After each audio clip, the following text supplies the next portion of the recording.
Onye eze ọdịnala Ifitedunu na kansụl ime obodo Dunukọfịa nke steeti a bụ Igwe Dr. Emeka Ilunọ emeribego mmemme ọrịla bụ mmemme eji amalite mmemme ịwa ji nke afọ 2022 na ya bụ obodo.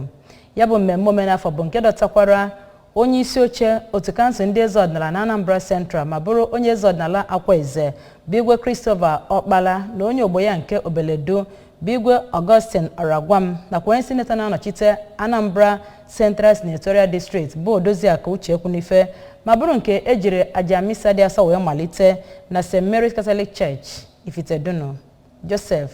Egbeọcha bụ onye nta akụkọ anyị ji akụkọ wee bịa n'uju. N'okwuchukwu ya na ya bụ mmemme ofufe nru emerubere n'ụlọ ụka St. Mary's Catholic Church Ifitedunu ka Reverend Father Venantius Ogbuagụ nọrọ kene Igwe Ilunọ nakwa ndị ya na ya so achị bụ ndị kabinet maka amamihe bụ nke ha nwere iji kwe ka ha bube Chineke ụzọ na ya bụ mmemme oriri ji ọfụ ma kpee ekpere maka ihe akụ ihe enwe ya nakwa udo tọrọ atọ n'obodo Ifitedunu. Ka ọ na-emerube ya bụ emume iri ji ka Igwe Ilunọ nọrọ kene Chineke maka ime ka ndị obodo ha bụrụ ndị akụkụ ubi ha ga-abụ nke ruru ọfụma ya nakwa ngozi ya n'ebe ndị obodo Ifitedunu nọ, ebe ọ kpọkwaziri oku ka onye na onye bụ onye Ifitedunu makụọ udo maka mmepe nke ya bụ obodo. Anyị na-agụ arọ, anyị na-awalụ ndị be anyị ji, anyị na-eme alọ mmụọ iji kene Chukwu ekene na ife ọma niile o mere anyị wee kọsị ọrụ wee gwupụta wee na-eri eri ka anyị wee na-ayọ ọnya na nke arọ ma mma mana nke arọ ọbọ makarịa. Obi dị m ụsọrọ ine na anyị fụ ka o si ara onye ọhụrụ na-enwe obi ọcha. Anyị wee na-ekene Chukwu na-ekene ọra na eze wepụtara bụ ife niile na-eme wee bịa ikwu n'ọyịla anyị wee na-ekene ndị Ifitedunu kalịsị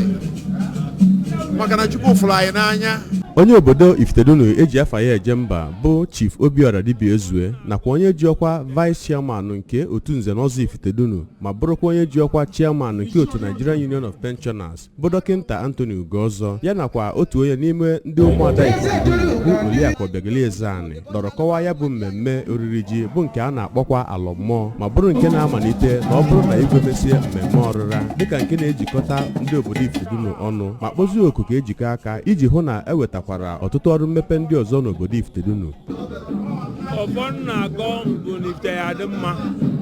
udo, aganiru, obi nwanne.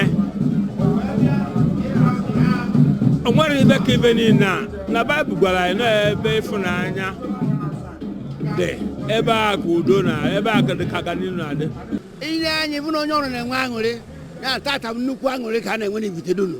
na Chineke na-emere anyị amara. Anyị awụrụ onye soro na ndị na-asị na alụ eme anyị na Chineke na-eme amara na-emekwuru Ifitedunu amara onye ahụ anyị bịara tata. Aṅụrị na-egbu anyị ka mmanya, anyị na-abịali ya abịali kwa arọ, ọ na-emeta anyị mma, anyị na ya na-anọli, ọ na-agụ ịkwa anyị ndụ taa na ọ gụela anyị ndụ na ụdị gọchalụgo ọlụ ma di anyị ma ụmụ anyị ma ezinụlọ anyị niile si na ọ ya adịla anyị mma, anyị gwakwa ya na ọ ya adịkwuli ya mma na ọ ya na-arụwa. Onye ọbịa sitere Nnewi bịa ya bụ mmemme iri ji bụ Maazị Nnanna Nzewi nakwa ndị Hausa na-azụ afịa n'obodo Ifitedunu nke okwupụta okwu ha bụ Audu Mohammed rịọrọ Chineke ka onye Igwe Ilunọ amamihe dịka ọ nọ n'ọchị eze. Ndị ọzọ bịara ya bụ mmemme iri nji bụ ndị ji ohere ahụ kwanyere Igwe Ilunọ ugwu n'ụzọ pụrụ iche na ya bụ mmemme a nọrọ n'ime ya wepụta ọgbatumtum onemone a ga-eji na-eme ngagharị maka nche na ya bụ obodo Ifitedunu. Site na Ifitedunu nke dị n'okpuru ọchịchị Dunukọfịa, abụ m Joseph Egbeọcha maka akụkọ ụwa ABS.